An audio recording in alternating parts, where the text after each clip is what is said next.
안녕하세요. 생명과학 황민준입니다. 9월 모의평가가 끝났습니다. 여러분들 시험 보느냐고 정말 수고 많았는데, 자, 오늘 총평하고 문항 해설까지 할 거예요. 먼저 총평을 촬영을 하고 있습니다. 여러분들 이 총평에서 난이도, 9월 모의평가 난이도가 어땠는가, 작년 수능하고 비교해서 난이도가 어땠는가, 이거를 꼭 알아두시고, 그리고 앞으로 9월 모의평가가 이렇게 출제됐기 때문에 앞으로 9월달, 10월달 어떻게 공부해야 수능에서 1등급을 쟁취할 것인가, 앞으로 계획까지 숙지하셔야 되겠습니다. 자, 먼저 난이도 한번 볼게요. 자, 1등급 컷이 지금 45 정도 예상되고 있습니다. 여러 사이트에서 45로 예상하고 있는데, 그럼 난이도가 중상입니다. 최상은 아니고, 난이도 최상이면은 42나 41이 나와야 되겠죠? 1등급 컷이.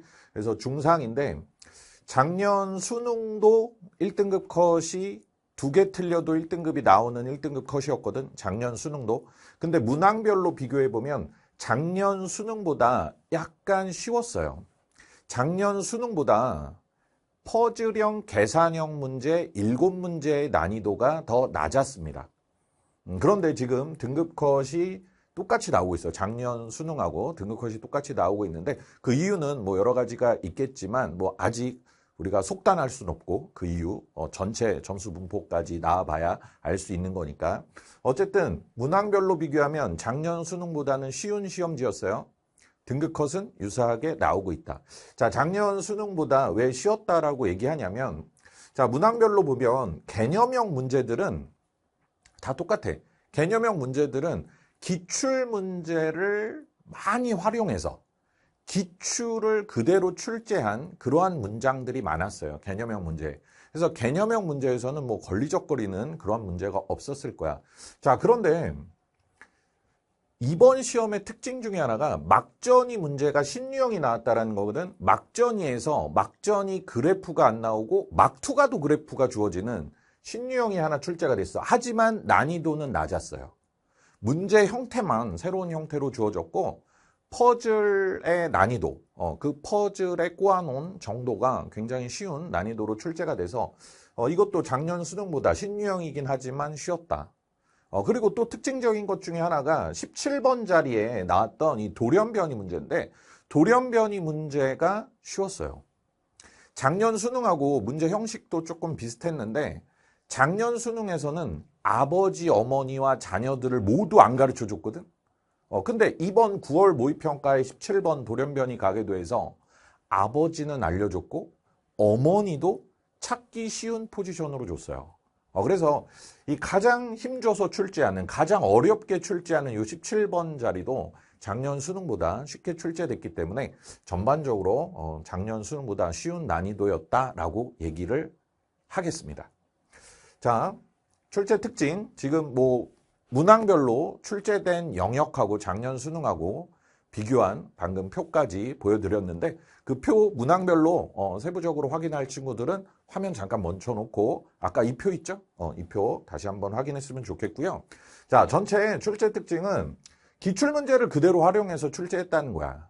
개념형 문제에서 뭐 그림이나 그래프 같은 거, 그래프 아닌 그림, 그래프, 표, 이런 것까지 이미 출제가 됐던 문제들을 활용해서 기억, 니은, 디귿도 어디서 많이 봤던, 여러분들이 문제를 풀면서 풀어봤던 문제, 이러한 생각이 많이 들었을 거예요. 그래서 기출을, 아직 근데 기출 안 푼 친구들은 없겠지, 그지? 근데 기출을 보통 한 4월달, 5월달, 6월달 정도의 기출 문제를 풀었을 거야.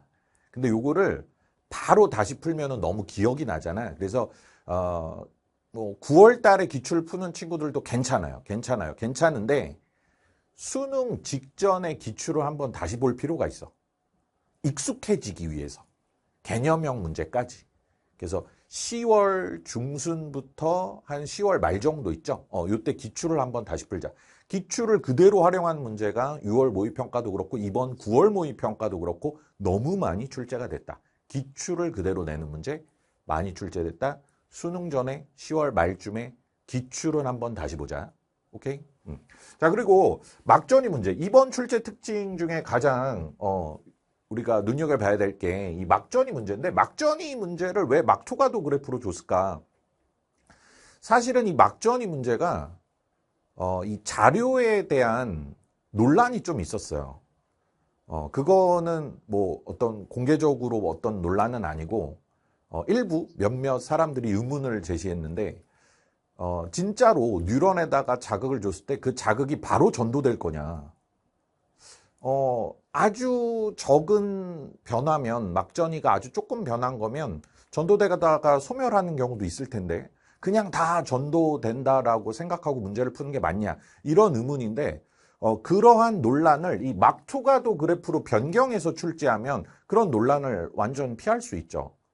그래서 평가원이 그러한 논란을 인식해서 이 막전이의 자료를 막투가도 그래프로 변경한 거면 그래서 변경한 건지 그냥 신유형을 내려고 변경한 건지 그건 알 수 없겠지만 평가원의 생각을 정확히는 알 수 없겠지만 전자가 맞다면 그러한 막전이의 변화가 그대로 전도될 거냐 아닐 거냐 이러한 어떤 논란 때문에 이거를 자료를 변경한 거면 앞으로 이번 수능을 포함해서 내년도에 출제되는 모든 평가원 문제가 다 막투가도 그래프로 나올 가능성이 있습니다. 그래서 수능도 막투가도로 나올 거다라고 예상하고 공부해 주세요. 이따가 전문항 해설할 텐데 그때 막투가도 그래프 어떻게 해석하는지 보여드릴 거예요. 아무튼 수능도 막투가도 그래프로 변경돼서 나올 거를 대비하자. 막전이 문제. 자, 그리고 이건 뭐 육모에서도 보여줬던 건데 평가원은 역시 얄팍한 스킬 그런 거 굉장히 싫어합니다. 어떤 스킬을 통해서 빨리빨리 풀리는 그런 형태는 최대한 안 내려고 노력한 흔적들이 또 이번 시험에서도 보입니다. 뭐 17번이나 19번 이런 자리에 나오는 가장 강력한, 가장 난이도 높은 그런 문제들을 스킬로만은 풀리지 않게 퍼즐을 세팅해 놨다라는 느낌을 많이 받았어요. 그래서 스킬을 너무 맹신하지 말자.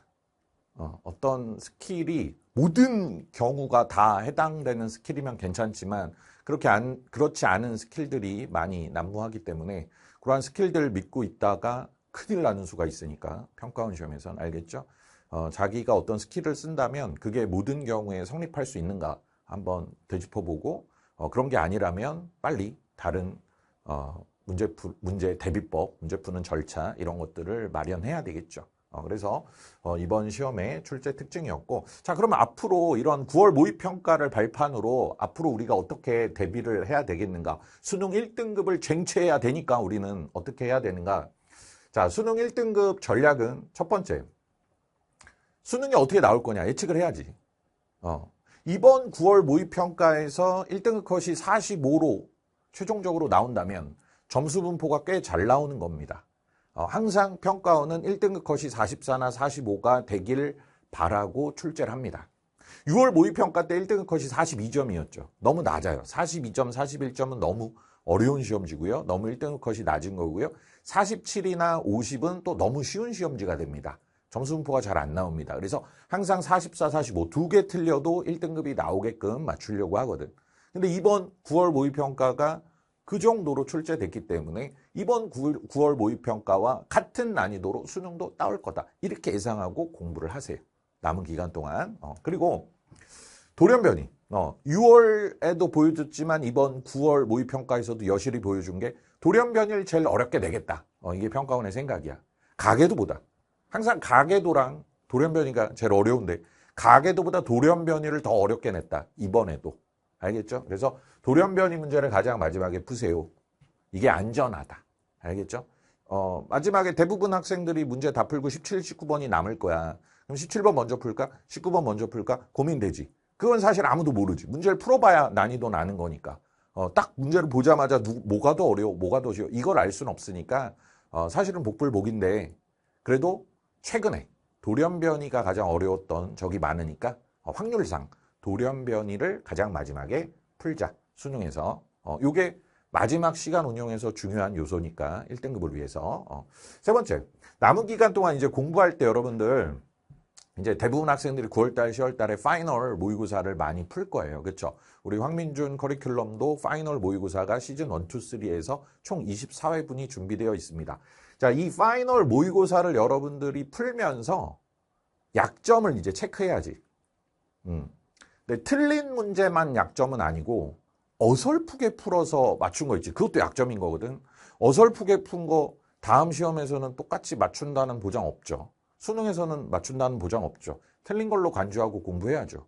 그렇죠? 그래서 틀린 문제나 어설프게 맞춘 문제 이런 거 파악해가지고 한 주에 한 주제씩 잡아서 독파하는, 한 주에 한 주제씩 깨부시자, 이러한 마음가짐으로 9월달, 10월달에 공부해주면 1등급 쟁취할 수 있지 않을까. 뭐 예를 들어서 파이널 모의고사를 풀었는데 이번 회차에서 다인자를 틀렸어.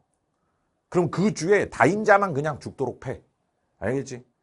다인자. 근데 새로운 문제를 많이 푸는 건 별 의미가 없어요. 남은 기간 동안.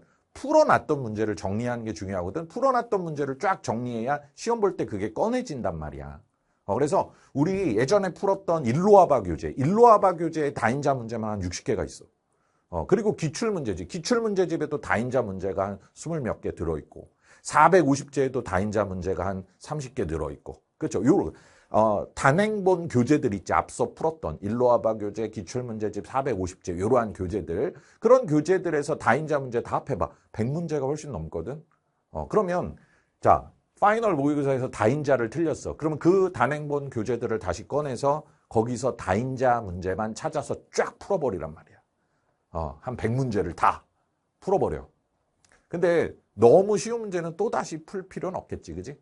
난이도별로 있으니까. 그래서 조금 중간 난이도, 중상 난이도 이러한 문제들 위주로 쭉 풀어준다면 한 주에 한 주제씩 깨부시면서 약점이 메꿔지고 1등급을 위한 그러한 토대가 완벽히 마련이 될 겁니다. 아시겠죠?